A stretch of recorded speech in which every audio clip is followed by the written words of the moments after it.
Stop sleeping, old woman. Live. The voice in the dark was a cold slap to the face. Not the cold of the damp, uninsulated garage I'd been living in, but a voice that seemed to come from inside my own mind.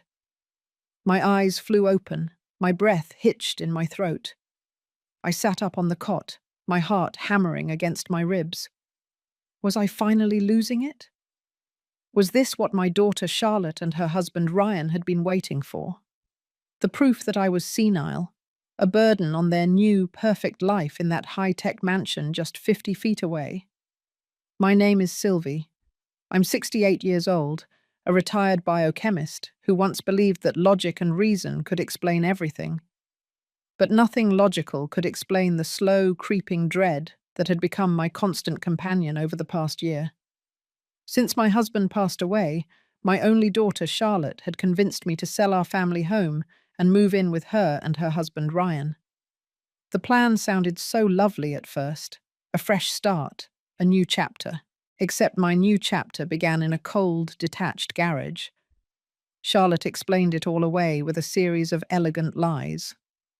"Mum, the mansion's smart home system is still under construction," she'd said with a wave of her hand, her voice as smooth as silk. "It's full of complex wiring and a brand new air filtration system. For your safety, we can't have you in there. The garage is perfect. It's temporary, just a few months." A few months had turned into a year. My temporary living space was a 2-car garage, converted just enough to have a cot, a tiny bathroom, and a mini fridge. There was no heating, only a small space heater that barely fought off the Oregon chill. The smart mansion, a gleaming monolith of glass and steel, loomed over my little world. Its lights blinked with an almost sinister intelligence as I watched from my dusty window.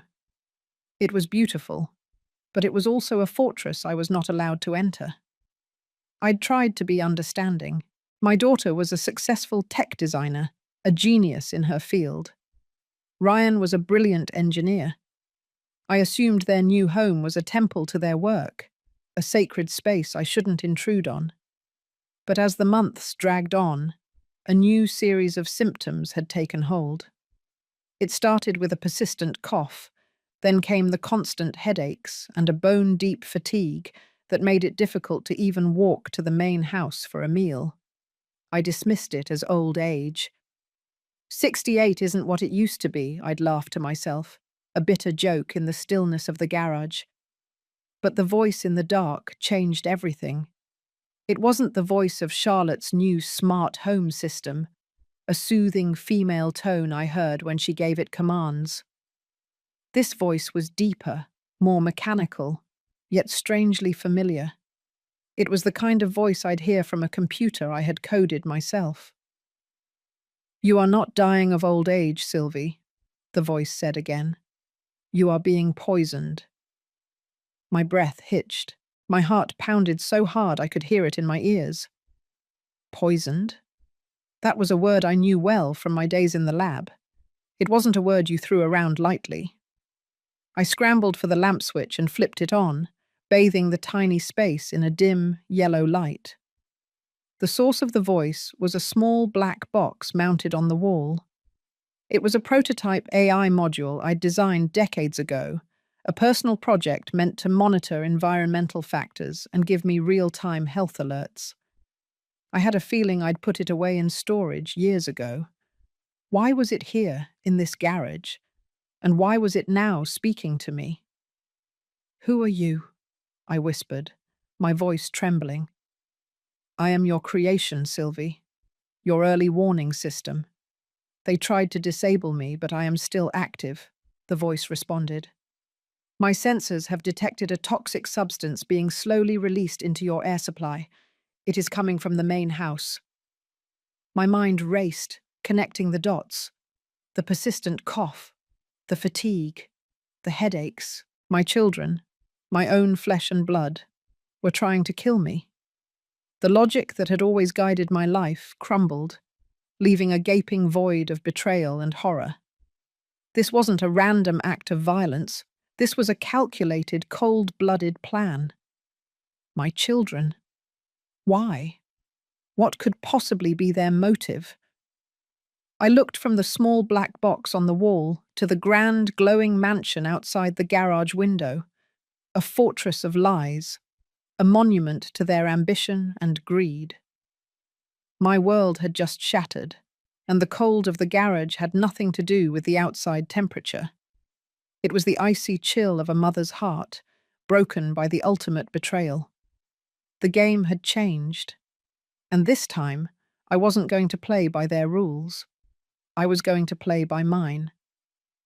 My fingers were instantly on the black box, tracing the familiar lines of the casing. This wasn't off-the-shelf smart tech. This was my own design, a prototype I'd shelved 20 years ago. It ran on a standalone low-power source, completely independent of the mansion's massive network. That meant Charlotte and Ryan never even knew it existed. It was my silent guardian, woken up by the very threat it was designed to monitor. I leaned closer, my ear near the speaker, ignoring the throbbing pain behind my eyes. "What kind of substance?" I whispered. The machine's voice, devoid of emotion, replied, "A compound designed for systemic suppression. Symptoms include chronic fatigue, respiratory irritation, and cognitive decline. Long-term exposure leads to organ failure. The dosage is low, calculated for a natural-seeming decline over 6 to 12 months." 6 to 12 months. I'd been here a year. They hadn't just started this. They had been refining it. They had turned my slow, painful deterioration into a sick science experiment. My mind flashed back to a conversation last spring. Charlotte had casually mentioned, "Mum, you seem so tired lately. Maybe we should draft a new will, just to be safe." At the time, I thought it was sweet. Now it was a chilling piece of the puzzle. "How is it getting here?" I asked, my voice barely a rasp. "Through the ventilation system," the AI explained. "A dedicated duct, smaller than regulation, feeds into this structure from the main house's basement. It is disguised within the larger trunk line, installed during the initial construction phase which Ryan oversaw." Ryan? He was an engineer. He knew exactly how to make a system invisible. Charlotte was the biochemist in training before she switched to tech design. She knew how to formulate the perfect, undetectable poison. The pieces snapped into place with a horrifying, sickening clarity. The construction phase, the reason for my banishment to the cold garage, wasn't about safety at all. It was about access. They needed me close, but isolated, in a space they could control, next to the source of the poison. I needed physical proof. No judge, no police officer would ever believe the paranoid ramblings of a 68-year-old woman based on the testimony of a homemade AI. I had to get into that house. Specifically, I had to get into the basement. The thought of facing them, of seeing the children I had raised, knowing their deadly intent, filled me with a primal, suffocating fear. But that fear was quickly replaced by a cold, hard anger. I was Sylvie. I had a PhD. I had built complex systems that ran major laboratories. I was not going to be a victim in my own life story. I took a deep breath, the air burning in my lungs. "System, what is the best way to temporarily disable the ventilation feed without alerting the main smart system?" "I can overload the localized sensor feed," the AI replied. "It will appear to the main system as a brief, harmless power fluctuation in the garage unit. It should give you approximately 10 minutes of access time." 10 minutes. That was all I needed. My hand went immediately to the small emergency kit I always kept hidden beneath my cot. Inside was a compact digital camera and a multi-tool I hadn't used in years. As a scientist, documentation was everything. I needed photos of the custom ductwork, the dispensing unit, and any containers or labels. This wasn't about emotional confrontation anymore. This was a tactical operation. I looked out the window at the mansion. It was nearly midnight. All the lights were off, save for the blue glow of a distant security camera. Charlotte and Ryan were likely asleep in their king-sized bed, dreaming of the $950,000 inheritance they thought they were about to collect. I waited 5 minutes, allowing my adrenaline to peak and stabilize into a cold, focused energy. Then I gave the command. "Execute overload," I whispered. The small black box gave a subtle click. A fan inside the garage unit sputtered, then fell silent. The toxic feed was temporarily shut down. I pulled a thick, woolen scarf tight around my mouth and nose, praying it would block any residual toxins. I moved to the connecting door, the one Ryan had bolted shut with 2 heavy-duty locks. He'd thought that would keep me in. But he'd forgotten that I was the one who taught him how to pick a basic tumbler lock, using nothing but 2 paper clips and a safety pin. It was a silly skill I'd learned during my college days, a small rebellion. Now, it was my lifeline. The metallic scratching sound seemed deafeningly loud in the silence. My hands, despite their fatigue, worked with the precise memory of my youth. 1 minute.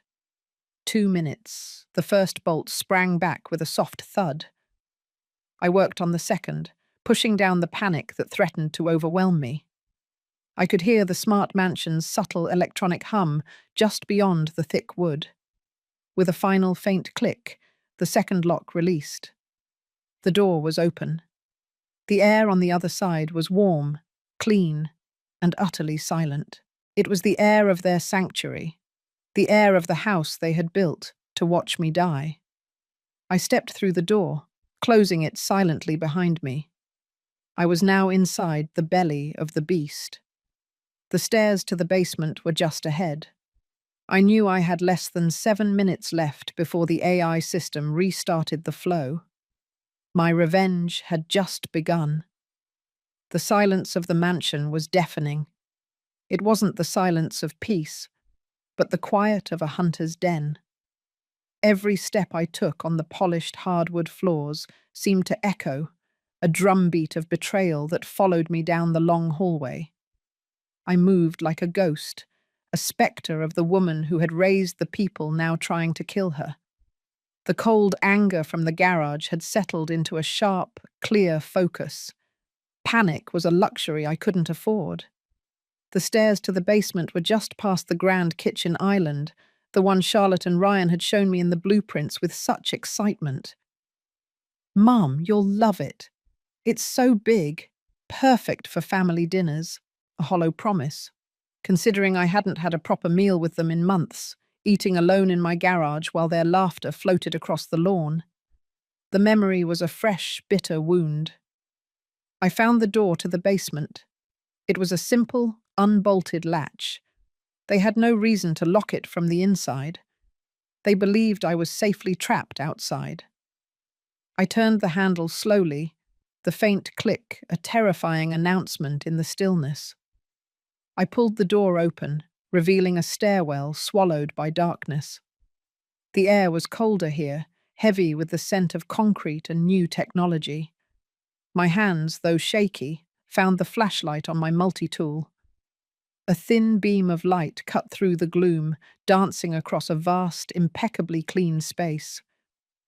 The basement was a labyrinth of new plumbing, electrical conduits, and air ducts. It was a perfect monument to their technical skill and their cold, calculated cruelty. My AI had given me a map of the ductwork, a simple schematic burned into my memory. I followed it, moving deeper into the sterile labyrinth. I passed storage shelves lined with bins of perfectly labeled supplies, tools hanging neatly on pegboards. Everything was organized, precise, and utterly devoid of warmth. There was no clutter, no personal touches. It was a workshop, a sterile lab, a place where they could perform their grim experiment. Finally, I found what I was looking for.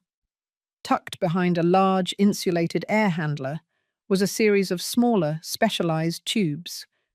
They were made of a different material, a clear, medical-grade plastic that was almost invisible against the grey metal of the main duct. This wasn't standard HVAC. This was a custom installation. I pulled out my camera and began to work. I took dozens of pictures from every angle. I documented the tubes, the couplings, the way they were connected to a larger, complex apparatus. The device itself was a nightmare of wires and blinking lights. It was compact, the size of a microwave, but its sophistication was terrifying. I could see the liquid reservoirs, the small pumps, and a digital control panel with a timer. The timer. That was the most sickening detail. It wasn't a manual pump. This was an automated, pre-programmed system. They had set it to disperse the poison at specific intervals. They had planned my death down to the minute.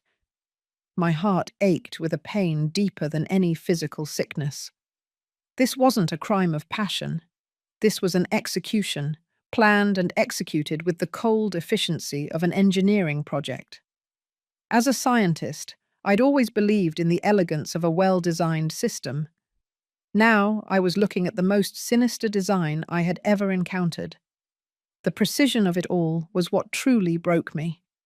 They had thought of everything: the gradual symptoms, the seemingly natural cause, the isolation in the garage so no one could witness my decline. They hadn't left anything to chance. I felt a tear run down my cheek, hot against my cold skin. It was the first tear I'd shed since I heard the AI's warning. It was a tear of pure, gut-wrenching grief. Not for myself, but for the children I thought I knew. My brilliant daughter, my kind son-in-law, a loving family I had spent a lifetime building. It was all a mirage. My camera's flash, though muted, felt like an explosion in the dark. I needed one last piece of evidence. I used the multi-tool to pry open a small access panel on the device. Inside, a clear, oily liquid glistened in a small chamber. I carefully used a tiny vial I'd brought with me to collect a sample. This would be the final piece of the puzzle, the irrefutable proof of their guilt. As I closed the panel, a distant alarm chirped on my AI's tiny speaker. My 10 minutes were up. The system was about to restart. I had to go. I moved with a new sense of urgency, the grief replaced by a cold, hard determination. I had my evidence. Now, the real game was about to begin. I scrambled up the basement stairs, the adrenaline a sharp, cold fire in my veins. The door latch clicked shut with the same silent efficiency it had opened with. I was back in the warm, clean air of the main floor. I pressed my back against the door, clutching the camera and the tiny vial of poison, listening. Silence.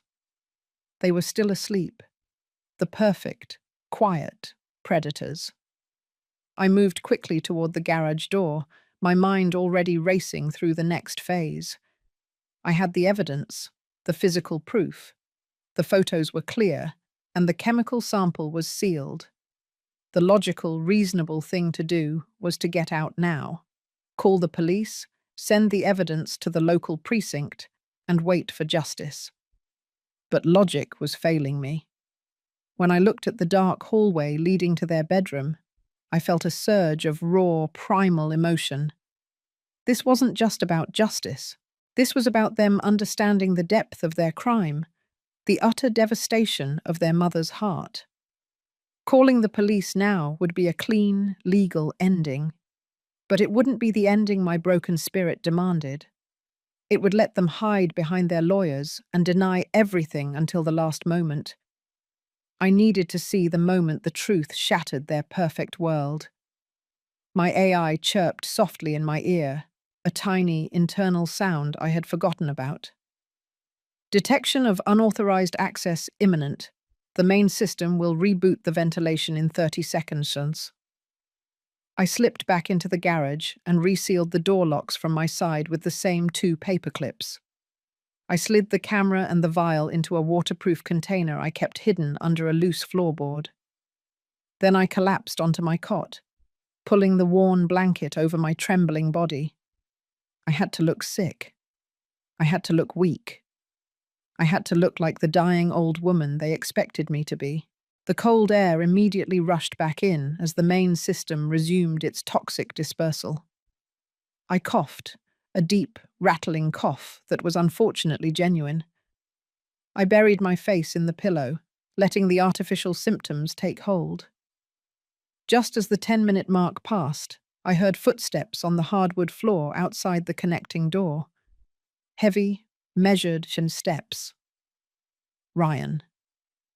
The lock on the door rattled as he tested it, a small, habitual check he performed every morning. Then I heard a soft, electronic chime. The main system was checking the garage sensors. I held my breath, praying my AI's subtle interference hadn't raised any red flags. System status is nominal, a different voice, the main mansion's smooth female AI, confirmed. I heard Ryan sigh in relief. Then he knocked softly on the door. "Mum, are you awake yet? Charlotte wanted to make sure you were warm enough this morning." I waited 3 long seconds before answering, making my voice sound weak and raspy. "Yes, honey, just having a rough morning. Lots of coughing." "Oh, Mum." His voice was laced with false concern, the sickening tone of a professional deceiver. "Maybe we should get you to the doctor today, just to document things, you know. Make sure we're taking the best care of you." Document things. The phrase struck me like a blow. They needed a doctor to confirm my decline, to rubber stamp their crime as a natural illness. "Maybe later, dear," I managed, fighting back the urge to scream. "I just need a little rest." "Okay, Mum. We love you," he said, and I heard his footsteps retreat. I lay there, staring at the ceiling, waiting for the sickness to recede. My hands, once brilliant in a lab, had just turned me into an intelligence operative. I had the evidence. Now the revenge plot had to transition from defense to offense. I needed to move the focus from my death to their collapse. I reached for my old, battered laptop, the one they thought was too slow for the mansion's high-speed network. I knew they wouldn't monitor its activity. I had to contact the one person who could understand the technical and financial complexity of this betrayal. Not the police, not yet. I needed an ally with a legal mind and a hacker's instinct. I typed a message to my former research partner, Dr. Marcus Kane, a brilliant forensic chemist who also happened to be a corporate legal consultant. I included several of the key photos and a brief coded message. "Sylvie's Project Epsilon is compromised. Need immediate black box analysis. Life threat level. Extreme. Trust no one but me." I hit send, feeling a flicker of hope. Marcus was half a country away in Boston, but he was a man who lived for impossible problems. He was my only chance to execute the perfect, meticulous counterattack. I wasn't going to simply expose them. I was going to use their own smart technology, their own cold logic, and their own financial desperation to dismantle their entire lives, piece by calculated piece. The emotional devastation they had caused me would be matched by the complete annihilation of their future. My recovery would be their complete downfall. The reply from Dr. Marcus Kane came back almost instantly. It wasn't a standard email. It was a single coded text message to my antique flip phone, the one Charlotte and Ryan thought I used only for dialing. "Epsilon confirmed. Trust established. Package delivery. Boston to Oregon. ETA, 48 hours. Secure the sample. Stand by for Phase 2 protocols." Phase 2? The name itself felt like a suit of armor. I knew Marcus. He wasn't just a chemist. He was a master strategist with an impeccable record in corporate espionage.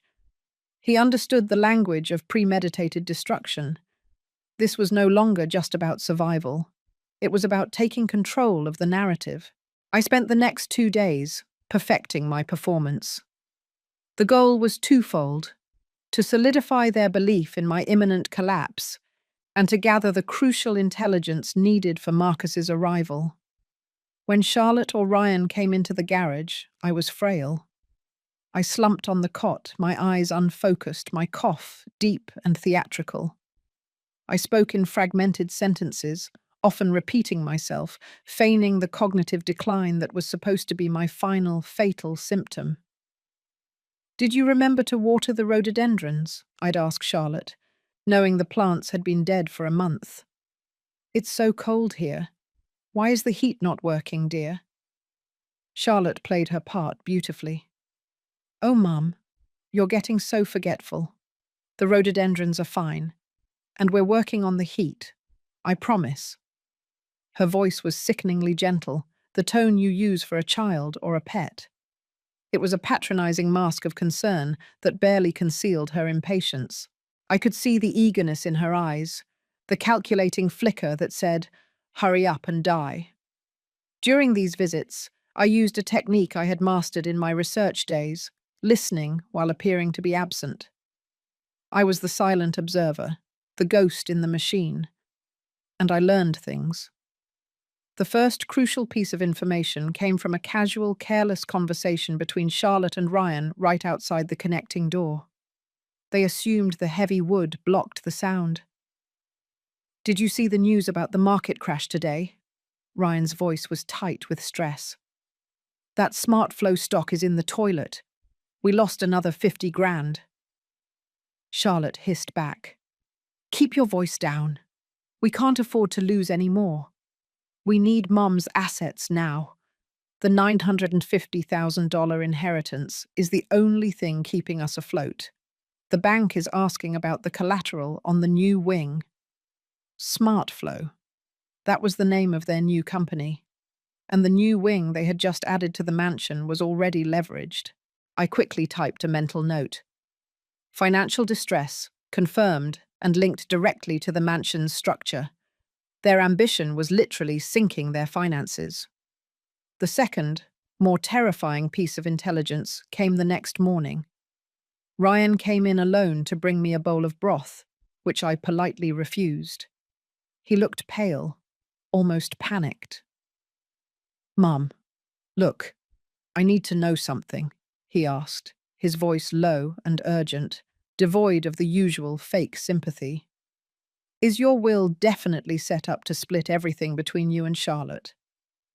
"Yes, dear," I slurred, pretending confusion. "Everything goes to Charlotte. Always has been." He visibly relaxed, running a hand through his hair. "Good, because I had a horrible thought. You know how the new laws are. If, say, something happens, like an accidental death, does the insurance policy have any clauses about suspicious circumstances?" I forced a weak cough, letting the silence hang. "Accidental? Ryan, don't be silly, I'm just old. My policy is clean, honey. No one will suspect a thing." He nodded, relief flooding his face. Okay, that's good. Because the loan sharks called again. They gave me until the end of the week, $120,000 by Friday, or they break my legs. The end of the week. That accelerated the timeline. They were desperate. The subtle poisoning was now too slow. They would be moving to their plan B, the quick, violent end I knew they had waiting. I had to act. Marcus was due in 48 hours, but I couldn't wait. I needed to move the physical evidence out of the house. I looked at the AI module, my only friend in this nightmare. "System, I need you to create a diversion. A major, house-wide system alert. Something that will force them to leave the mansion for exactly 5 minutes and not look back." "Diverting a modern smart system is highly risky, Sylvie. It could compromise my operational status. I know the risk," I replied, my voice suddenly strong and clear, dropping the sick old woman facade. "But my risk is higher. Make it look like a critical power failure in the back wing. A meltdown. Something they have to fix immediately." The AI paused for a full second. Then, a low, mechanical whir. Affirmative. 5-minute window created. Executing in 60 seconds. Prepare for immediate egress. The countdown the AI provided felt like the final seconds before a rocket launch. 45 seconds. I was outside the garage, peering around the corner, waiting for the signal. The air was frigid, biting at my exposed skin, but I barely noticed. My focus was absolute. 10 seconds, the AI whispered in my ear. The plan was simple. Get the evidence into the mailbox at the end of the driveway, the pre-arranged drop zone for Marcus's contact. Then, get back inside the garage and look as close to death as possible. 5. Then the world changed. The lights in the smart mansion, which had been a low, serene amber, suddenly flared an alarming red. A piercing electronic klaxon blared from the roofline, not the gentle chime of a smoke alarm, but the deafening, urgent wail of a critical system failure. Critical failure. Power grid overload. Immediate shutdown required. The alarm was so loud it felt physical, a brutal impact to the senses. I saw movement immediately. The front door of the mansion burst open, and Ryan ran out, followed closely by Charlotte. They were both in sweatpants and t-shirts, their faces pale and panicked. "What the hell is that?" Charlotte screamed, clutching her head. "It's the power relay. It's showing a red fault in the main server hub," Ryan yelled back, already sprinting toward the side of the house where the utility boxes were located. "If that thing goes, we lose the entire grid, including the collateral software." Collateral software. That was the real panic. Not the house, but the digital assets connected to their crumbling business, SmartFlow. My AI had targeted their deepest vulnerability. Charlotte ran after him, her frantic voice echoing across the driveway. "Go, go! I'll check on Mom!" My heart seized. She was coming for me. My window was closing instantly. "System, divert her," I commanded in a rapid whisper. "Activating environmental sensor distraction," the AI replied. Just as Charlotte reached the garage door, a high-pitched, localized shriek erupted from the back corner of the yard. It sounded exactly like a motion-activated security camera being violently ripped from the wall. "A breach! The perimeter is down!" Ryan's voice boomed from the side of the house. Charlotte hesitated, torn between checking on their dying mother and securing their perimeter. The loss of a security camera would be far more damning to their sophisticated image than a forgetful mother. "Check the cameras," she screamed to Ryan, abandoning the garage door and sprinting toward the security hub near the main entrance. That was my window. I burst out of the garage, moving faster than I had in months, my legs fueled by sheer, visceral survival instinct. I ran low, sticking to the shadow of the hedges lining the driveway. I clutched the small, flat plastic container holding the camera and the vial. I reached the mailbox at the end of the long driveway. It was a sturdy, dark green metal box, exactly as arranged. I quickly popped it open, slid the container inside, and snapped it shut. The evidence was secured. Marcus's contact would collect it at dawn. I turned to run back, but as I did, I glanced back at the mansion. Charlotte and Ryan were huddled near the power box, bathed in the frantic, flashing red light of the alarm system. They were frantically punching commands into a handheld terminal, their faces contorted with stress and rage. I had been gone for exactly 4 minutes and 20 seconds. I sprinted back, heart pounding, adrenaline wearing off to a sickening exhaustion. I fumbled the lock on the garage door, my fingers clumsy with fatigue. I slipped back inside and slammed the door shut, locking it just as the electronic klaxon suddenly cut off. Silence returned, heavy and oppressive, broken only by the soft thunk of the ventilation system restarting. The toxic air immediately rushed back in. I collapsed onto the cot, coughing uncontrollably. Seconds later, Charlotte was at the door, testing the lock. This time, she didn't bother with the fake sympathy. "Mum, are you okay?" Her voice was sharp, impatient, tinged with suspicion. "What was all that noise?" I fought to steady my breath. My throat was raw. "Oh dear, I think I heard a loud siren. A crash, maybe.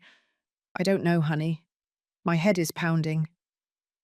She didn't open the door. She didn't have to. She was confirming my location and my supposed confusion. "It was just a power glitch, Mum. Go back to sleep." I heard her footsteps quickly retreating. She was racing back to the financial disaster that was consuming her life. I lay there, breathing the poison, but feeling an electric current of triumph running through my veins. The emotional exhaustion was immense, but I had done it. I had gathered the proof and executed the first phase of my revenge. The physical sample and the digital evidence were safely on their way to Marcus. I was sick, yes, but I was also operating with the clarity and precision of a machine. My mind was sharp, cold, and utterly unforgiving. I was no longer just the victim in the cold garage. I was the architect of their downfall. I had moved the pieces. Now I just had to wait for Marcus to move his. The air in the cold garage was thick with anticipation. Marcus had arrived. I hadn't seen him, but I knew his methods. He worked in silence and shadow. My flip phone buzzed with another coded text. "Package secured. Analysis complete. Compound is a synthetic neurotoxin. Effects mimic rapid onset ALS or severe MS. Timeline confirmed. Initiate phase 3. Deception and defamation." Defamation. That was the first step of my revenge. It was time to use their own system against them. I waited until early evening, the time Charlotte and Ryan usually retreated to their smart wing for their evening meeting, likely to discuss their disastrous finances and my impending death. The air was cool, the silence profound. "System," I whispered to the AI module, "connect me to Marcus." The AI didn't speak. Instead, a tiny, almost invisible microphone light blinked on. A calm, familiar voice filled the air in the garage, a voice that carried the authority of a Harvard lab and a boardroom. "Sylvie, the sample confirms everything. They were aiming for full organ failure within 8 weeks. You are a biological miracle to have lasted this long." "I had a good base layer," I replied, the joke tasting like ash. "Listen, I need to execute a plan immediately. They are panicking. Ryan's debt collectors are closing in. They'll shift to plan B, something fast and violent." "Understood," Marcus confirmed. "My team is initiating a financial probe. We are tracking their $950,000 inheritance scheme. But first, we need to destabilize their mental control over you. This is where your performance as the failing old woman becomes a weapon." I had been waiting for this. "Tell me what to do." "You are going to give them a confession. Not a real one, but one that plants a specific toxic idea in their minds. You need to frame your recent forgetfulness not as a symptom of illness, but as a symptom of a major financial crime you supposedly committed years ago." It was a brilliant, terrifying concept. It turned me from the victim into a liability, a threat to their entire inheritance. I put the plan into action immediately. I put on the sickest clothes I owned and shuffled to the main house kitchen, using my multi-tool to disable the gentle chime on the door. I had to look like I'd escaped the garage unnoticed. Charlotte and Ryan were in the living room, deep in a tense conversation, their voices low and sharp. They were too preoccupied with their own impending doom to notice me at first. I stood in the doorway, swaying slightly, making sure I looked utterly lost and disoriented. "Ryan, you have to talk to the loan sharks." I can't lose the collateral, Charlotte pleaded, tears of frustration, not remorse, streaming down her face. Our entire company, SmartFlow, is tied up in the house. We need Mum's assets now. I let out a low, shaky moan. The documents, I whispered, loud enough to cut through their argument. Where are the documents? They both spun around, eyes wide with alarm. Their immediate focus shifted from their debt to me. Mum, what are you doing up? You need to go back to the garage. Charlotte rushed towards me, her face a mask of sudden fear. I pulled away from her touch, my voice cracking perfectly. I need the documents, the offshore account, before they find out. Ryan froze. His eyes narrowed, suspicion battling with panic. Offshore account. What are you talking about, Sylvie? I gripped the back of a chair, my body visibly trembling. I forced my eyes to dart nervously around the room, confirming my persona as a mentally declining criminal. The trust fund. The money from your father's patent sale. I never reported it all. It's in the Caymans. They'll send me to jail. You'll lose everything. The effect was instantaneous and profound. It was a massive psychological impact. Their financial desperation trumped their desire for my death. If I had committed a major financial crime, my assets would be frozen, seized, or disappear entirely before they could inherit a penny. Their entire motive, the $950,000 jackpot, was now under threat. Charlotte's face went from concern to cold, hard rage. What did you do, Mum? What money are you talking about? It's not safe, I cried out, my voice reaching a perfect hysterical pitch. I need to hide it. The feds will take everything. You have to help me, Ryan. You're good with systems. You have to move the money. I knew that the most important thing to them wasn't my health, but the money. I had successfully turned myself into a problem that they couldn't simply let die. They had to keep me alive and lucid enough to give them the access codes to the non-existent offshore account. Ryan looked at Charlotte, his mind clearly working through the logistics. He was calculating the risk of my mental breakdown versus the risk of losing their fortune. Okay, Mum. Calm down, Ryan said, his voice now dangerously smooth. He took my arm, his grip hard and physically dominant. We'll help you, but you need to tell us exactly where the codes are. We have to secure the assets first. It's the only way to save the inheritance. I had them. I had created a new, more complex layer of the game. I had activated Twist, refined and unexpected. My life was no longer about survival, but about their enslavement to my deception. I was the puppet master, and the strings were made of their own greed. The tension in the living room was thick enough to choke on. Ryan, his eyes now glittering with avarice, had me by the arm, his grip a painful reminder of his true nature. Charlotte stood across the room, watching us with a chilling blend of suspicion and rapacious curiosity. The codes, Mum, Ryan pressed, shaking my arm slightly. Tell us where the codes for the Cayman account are. We need to move the money before the feds, or, worse, the loan sharks realize what's happening. I let my body slump against him, forcing him to bear my weight. This was the moment I had to anchor the next layer of my deception. I wasn't just sick. I was complicit in a massive financial cover-up. The twist. Financial Criminal was now fully activated, turning their inherited goldmine into a potential liability they had to manage. The key, I stammered, my voice weak and trailing off. In the strongbox, under the floorboards.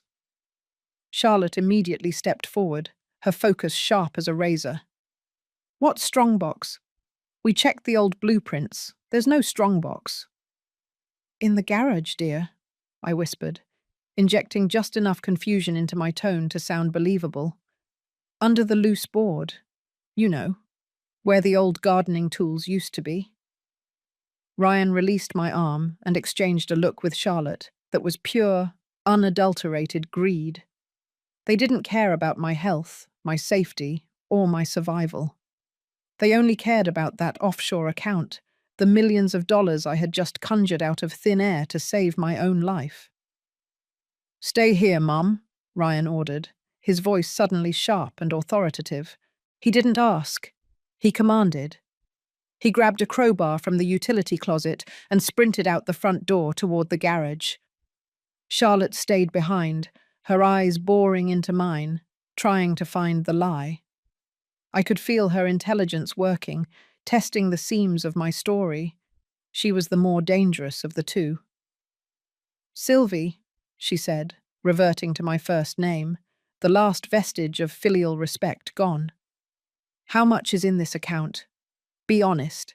Is it enough to save SmartFlow?" I forced my eyes to tear up, not from sadness, but from a calculated fear. "It's enough. It's more than enough. But you have to be careful. If anyone finds out about the patent sale, it's all gone. All of it." The word patent was the trigger. Charlotte had always idolized the brilliant, elusive patent that my late husband had developed. The money from that sale had always been a mystery, a rumored fortune that fueled her imagination. Now, I had given it a location and a sense of urgency. Suddenly, a massive metallic crack echoed from the garage. Ryan was using the crowbar to pry up the floorboards. Charlotte tensed, then rushed to the front window to watch.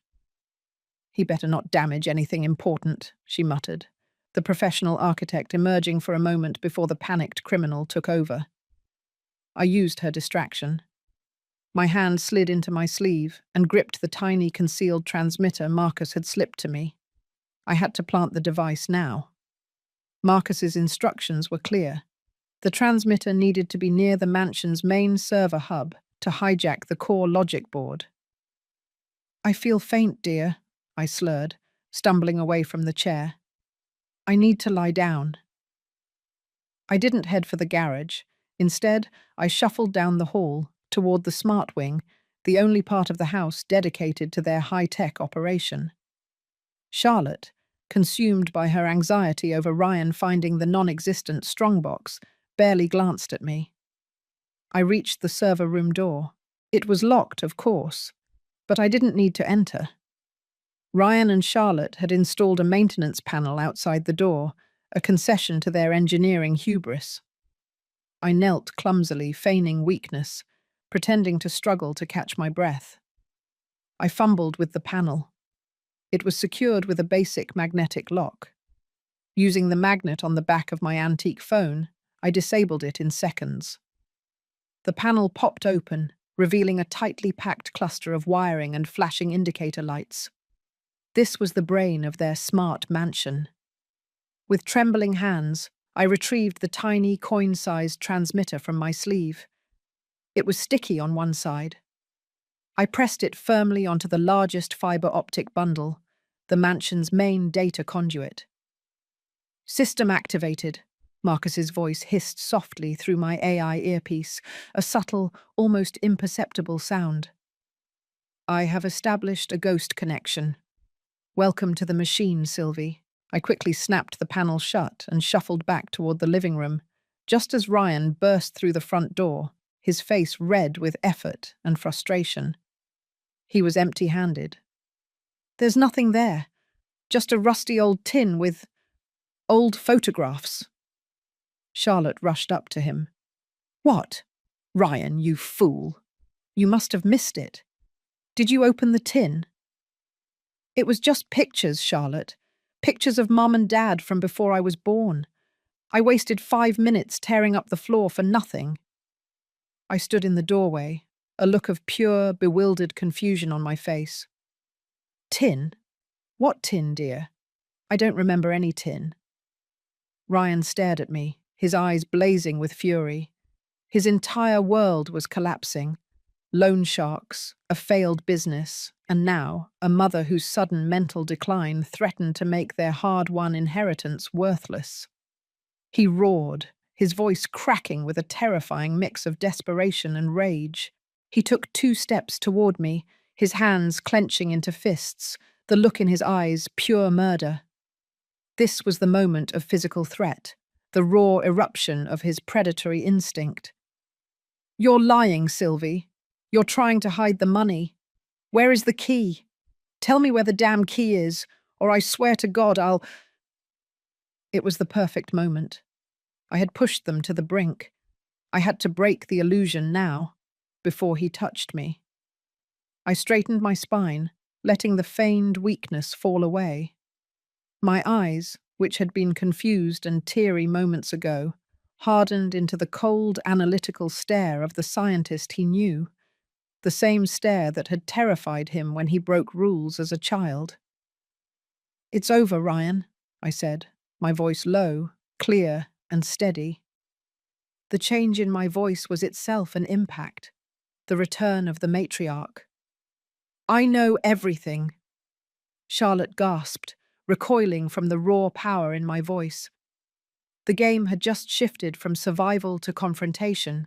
"It's over, Ryan," I repeated, my voice now a calm, terrifying contrast to his raging fury. The transformation was complete. I was no longer the sickly, frail mother. I was Sylvie the scientist, Sylvie the survivor, and Sylvie the judge. Ryan stopped dead in his tracks.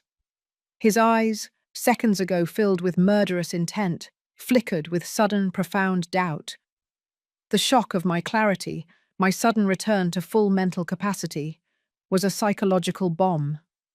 He looked past me to Charlotte, appealing for confirmation that I was still the dying woman they had created. Charlotte, however, was staring at the doorway of the server room I had just passed. She was an engineer. She understood system logic. My sudden clarity, coupled with my suspicious movement, clicked into place for her faster than it did for Ryan. "Ryan, the basement," Charlotte whispered, her voice tight with panic. "And the ventilation. She knows." That was the key. They confirmed their knowledge, their guilt, and the system they had used. The time for pretense was over. "I know about the neurotoxin," I stated clearly, every word a hammer blow. "I know about the custom ducting Ryan installed during the renovation. I know about the automatic dispersal system you programmed, Charlotte. A slow, agonizing death meant to mimic ALS, timed perfectly to coincide with the final payment of your $950,000 life insurance policy." Ryan shook his head, denial a pathetic shield. "No, you're hallucinating. It's the illness. You're breaking down, Sylvie. You need a doctor." "A doctor to document the natural cause of death you fabricated," I countered, taking a slow, steady step toward them. "I already have the documentation, dear. I have the photos of your dispensing unit and a sample of your chemical compound, which is currently being analyzed by the most ruthless forensic chemist in the country." This was the core of the twist. Irrefutable evidence. I had not just survived their crime. I had scientifically disassembled it. Charlotte's denial was sharper, colder. "You're bluffing. You can't possibly have left the garage. The doors were locked, the cameras are running, and your AI is too primitive." "The AI you didn't know existed just helped me hijack the core logic board of your smart mansion, Charlotte," I replied, a cold smile touching my lips. "And as for the cameras, darling, let's have a look." I raised my voice, directing my words not at them, but at the empty air around us.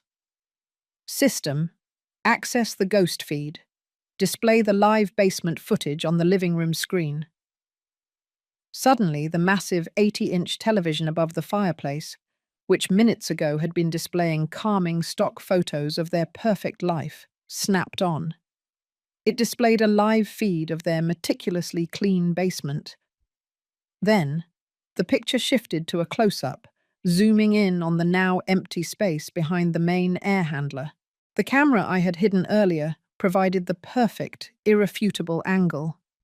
The screen showed two damning things simultaneously: an empty metal platform where the neurotoxin dispenser had been, and a tiny, almost invisible wire tap, Marcus's device, blinking innocuously on the main server cable. "The device is gone," Ryan muttered, his face draining of color. He was focused only on the missing equipment. "Yes, it is," I confirmed. "But what is this, Ryan?" The feed zoomed back out, showing a wide shot of the area. A small, shiny spot of oil remained on the concrete floor beneath where the dispenser had stood. The camera focused on it, and the AI overlaid a clean, white text box. "Trace residue confirmed, synthetic neurotoxin C12. This was the climax, immediate impact. Ryan, defeated, stumbled backward, crashing into a heavy oak console table. The violent physical impact made the entire room shudder, sending a priceless crystal vase tumbling to the floor where it shattered into 1,000 pieces. The sound was deafening, a mirror to the wreckage of their lives. "The money," Ryan choked out, not even looking at me, his eyes locked on the screen. "We needed the money. They were going to kill me, Charlotte. They were going to break my legs." Charlotte watched the scene unfold with terrifying stillness. Her eyes never left mine, but her lips curled into a snarl of pure hatred. She recognized the superiority of my countermove. She saw the scientific perfection of my revenge. "You should have just died, Mother," Charlotte hissed, her voice cutting through the ringing silence left by the broken vase. "It would have been easier for everyone." "It would have been profitable for everyone," I corrected her gently. "And that is where your fatal flaw lies. You valued money over the bond of blood. I valued truth over my own life. I had pushed them past the point of no return. Ryan was broken, but Charlotte was still capable of fighting. I knew what came next. "System, dial the Oregon State Police, non-emergency line," I commanded. "I have 2 individuals here who need to be processed for conspiracy to commit murder and elder abuse. Address, 4839 Aspen Trail." As the phone began to dial, Charlotte lunged. She didn't go for me. She went for the server room, racing to rip the transmitter off the main board before the police call could be completed and the data secured. Ryan, however, collapsed onto the floor, his hands covering his face, his debt and his crime crushing him. His desperate, terrified plea was a moment of intense emotional breakdown. I'm sorry, Mum. The debts. The debt." He sobbed uncontrollably, the facade of the successful engineer gone, replaced by a terrified child. It was a momentary, flawed confession that only cemented their guilt. The sound of the phone ringing in the silent room was the final curtain. The police were about to arrive. Charlotte didn't hesitate. The raw desire to protect her carefully constructed empire was a powerful motivator. As the police call initiated, she shrieked and sprinted toward the server room. Ryan was still curled on the floor, weeping over his debt, his breakdown providing a chilling soundtrack to his wife's final, desperate act. "You won't ruin me, Mother," Charlotte screamed, reaching the maintenance panel. Her fingers, usually so precise on a keyboard, fumbled with the magnetic lock. She didn't have my practiced touch or my emergency magnet. She was panicking. "The police are connecting, Charlotte," I announced calmly, still standing in the center of the shattered living room, watching the scene unfold on the massive TV screen. "Any action you take now is on tape. Every word, every movement. The system is recording it all." "I don't care," she snarled, ripping the panel open. She saw the small, coin-sized transmitter clinging to the main data cable. She reached for it, her face twisted in a mask of pure, ugly malice. This was the climax of the revenge plot, the moment the predator realized the prey was armed and smarter. Just as her fingers touched the device, I spoke the final command to the ghost AI. "System, Execute shutdown sequence. Full power purge. The effect was instantaneous and comprehensive. Not just the lights, but the entire house, the fans, the screens, the refrigerator hum, died instantly. The smart mansion, Charlotte and Ryan's glorious monument to their success, went utterly dark and silent. It was a complete system collapse, a symbol of the utter failure of their meticulous plan. Charlotte let out a frustrated cry, pulling her hand back. Too late. The internal battery in my AI earpiece, however, kept Marcus connected. Data successfully secured, Sylvie. Full transmission confirmed. The ghost network is now dormant. You are safe. The police are 10 seconds out. Marcus's voice was low and steady, a grounding anchor in the darkness. I walked toward the kitchen, toward the glass front doors where the headlights of the arriving police vehicles were now flashing through the windows. Ryan was still sobbing on the floor. Charlotte was frozen by the server panel, defeated by her own technology. The first sound was the heavy thud of boots on the granite steps. 2 officers, their flashlights cutting through the darkness, stood in the doorway. "Police! Put your hands where we can see them," the lead officer barked, his flashlight aimed directly at Charlotte. Charlotte slowly raised her hands, still staring at the blank panel, her defeat absolute. "She's sick," Charlotte whispered, trying one last pathetic defense. "She's delusional. She attacked us." "The delusion is over, Charlotte," I said, stepping into the pool of light. I no longer looked frail or sick.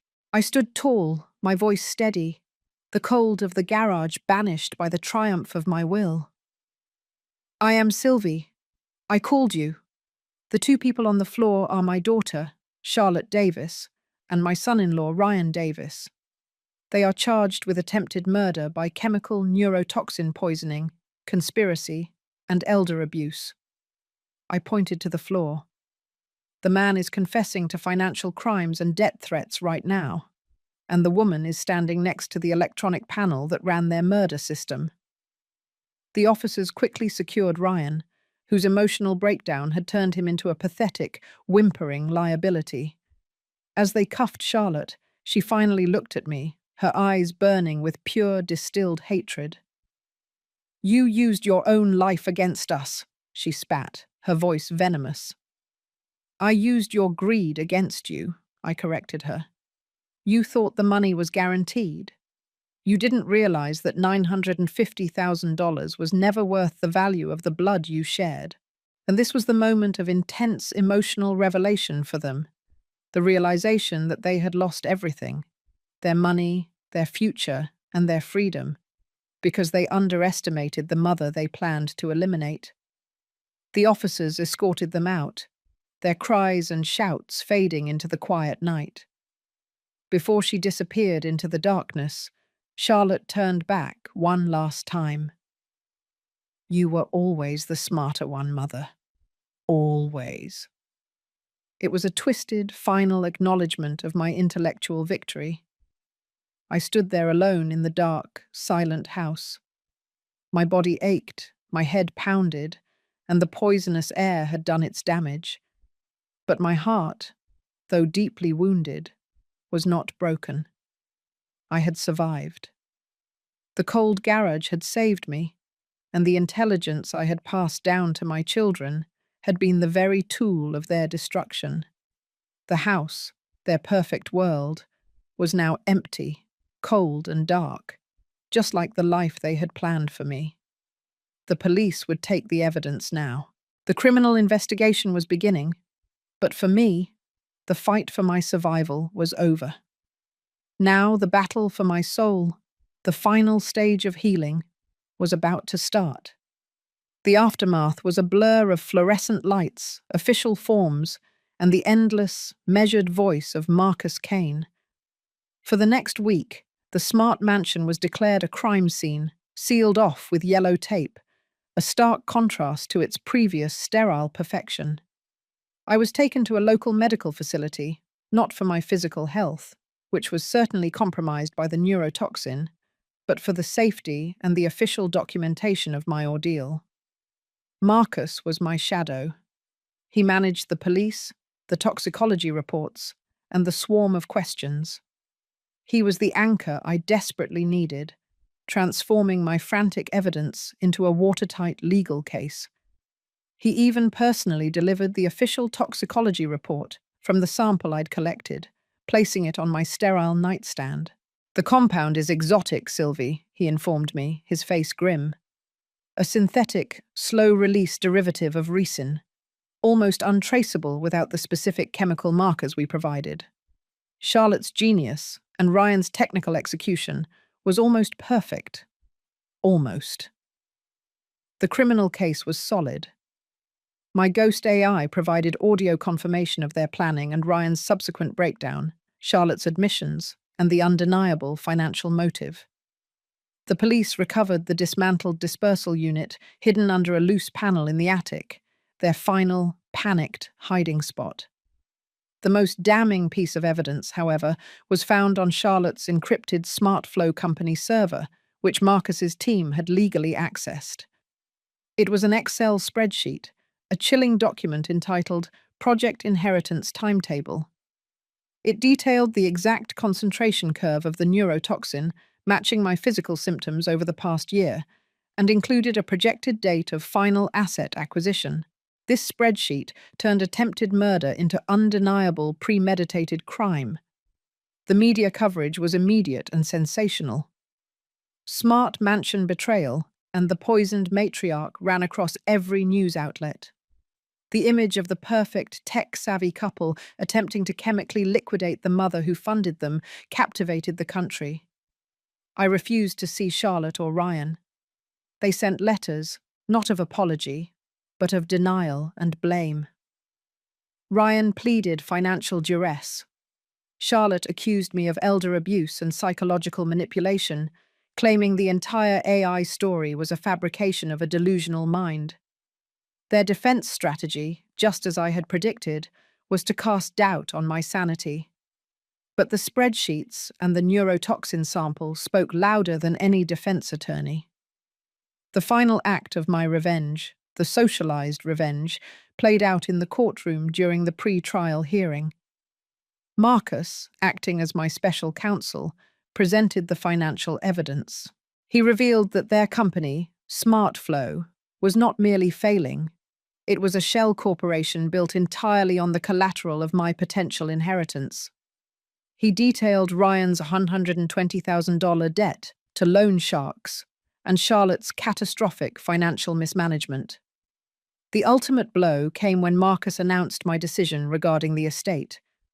The insurance policy, the savings, and the value of the smart mansion, the entire $950,000 fortune they had killed for, was placed into a court-ordered trust.